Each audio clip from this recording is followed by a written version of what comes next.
Hey everyone, it's Lynnea. I'm here with a video for the ThermOWeb and Brutus Monroe collaboration. I'm going to be working with some of the foils. I have here pictured on the left is Blue Waves, and on the right is Rain Glow. I love both of them. The Blue Waves has like that pool effect, and the Rain Glow has it's a rainbow pattern, but there's little stars mixed in there too. It's so pretty. I'm going to be working with the Ornaments die. This is perfectly sized to cut out a card front for an A2 sized card. But Brutus Monroe has a bunch of Slimline products that I'm going to be working with today, including the Slimline card panels, the Slimline pre-cut card bases, and the Slimline envelopes. So I thought it would be fun to turn this A2 sized card into a Slimline design.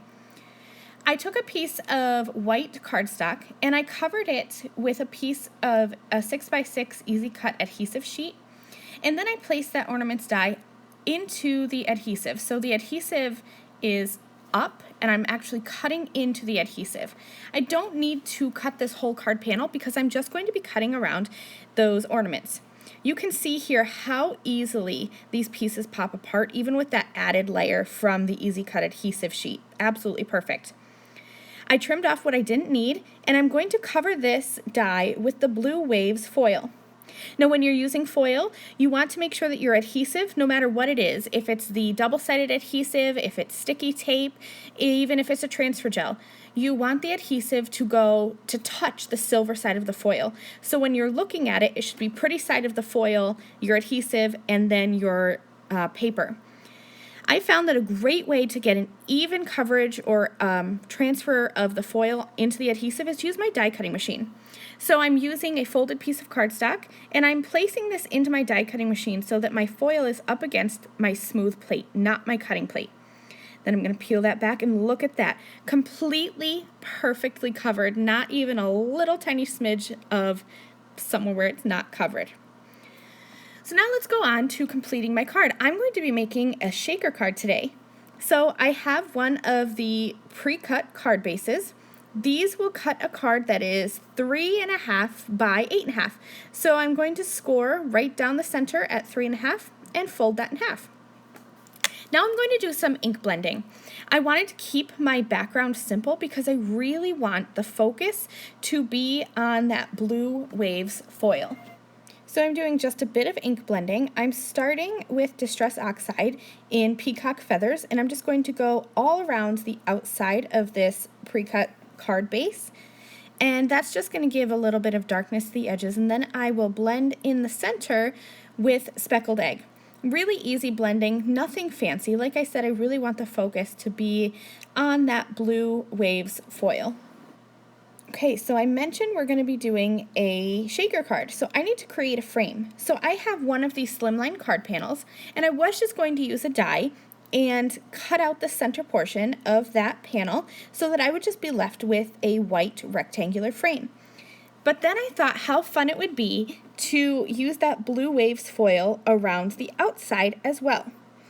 Now, in hindsight, I may have done this a little bit differently, and I may have used double-sided adhesive tape and just had a slight foil in the center of my frame, but I decided to cut little pieces of the 6x6 easy cut adhesive sheets and cover that where the frame is going to be, so the whole frame will be foiled with that Blue Waves foil.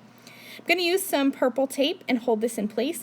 Keep in mind that the purple tape will not stick to the easy cut adhesive sheet backer because that's a non-stick surface.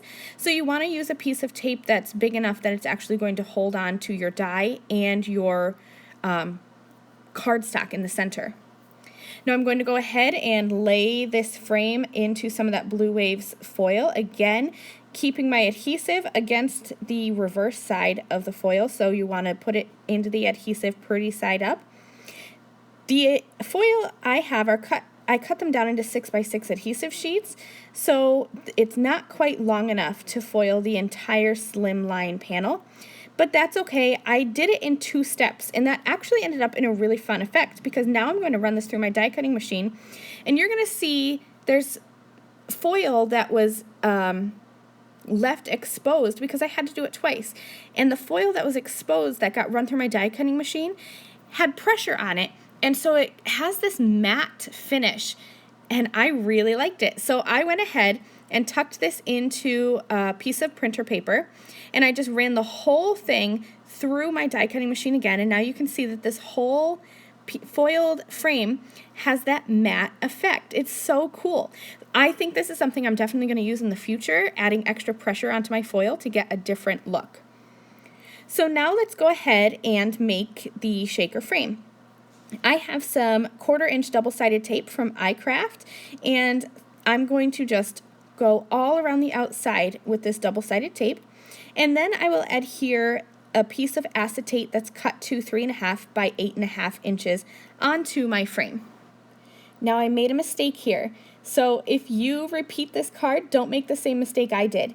I wanted to have these little Christmas baubles peeking up from inside rather of that frame, and so I should have added these baubles or from the Ornaments die onto my frame before the acetate, and I forgot. So I had to peel back the acetate, and this double-sided adhesive tape from iCraft and ThermOWeb is very strong. So I tore my frame. You know how paper is like double layered? I tore that. It'll still work, it's okay, but it was kind of a panic attack moment for a minute. So all I did was peel that back. I added some more of that 1/4-inch double-sided tape, and then I'm going to add my Ornaments die so that it'll peek on the front of my shaker window. I'm going to use some iCraft Ultra Bond liquid adhesive just to make sure that my ornaments don't shift around. They are adhered to the frame with that double-sided tape, but I need to adhere the rest of the ornaments onto the actual acetate itself. So I'm using little dots of that iCraft Ultra Bond liquid adhesive because I know that's going to hold on tight even though it's on a slick surface. Then I will replace my frame and I'm ready to go.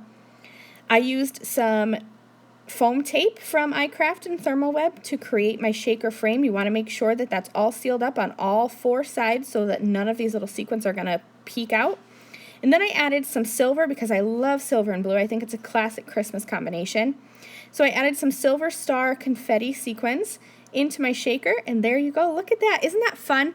And I hope that you can see as I'm kind of showing you here and adding my greeting onto the bottom of my card, I hope that you can see the difference in the foil on the Ornaments die, where that's the true look of the foil, and then on the frame where I have used pressure from my die cutting machine to give that foil a matte effect. I will show it again slower at the very end so you can really see the difference between the two. So Brutus Monroe has these amazing Slimline envelopes, and he also just came out with the Slimline holiday stencils. So I'm going to just decorate the flap of my envelope with these ornaments, and I thought that that would coordinate well with my shaker card. So I would have a full kind of a set envelope and card.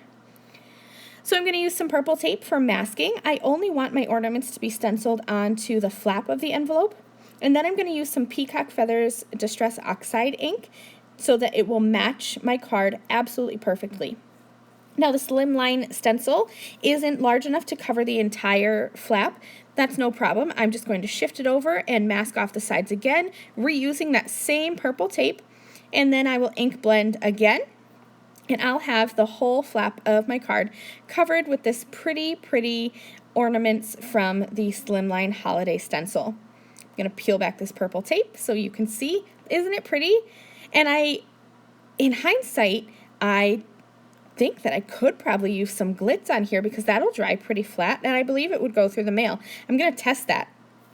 So here's my finished project. You can see even with all the thickness on the shaker card, it still fits perfectly into that custom envelope.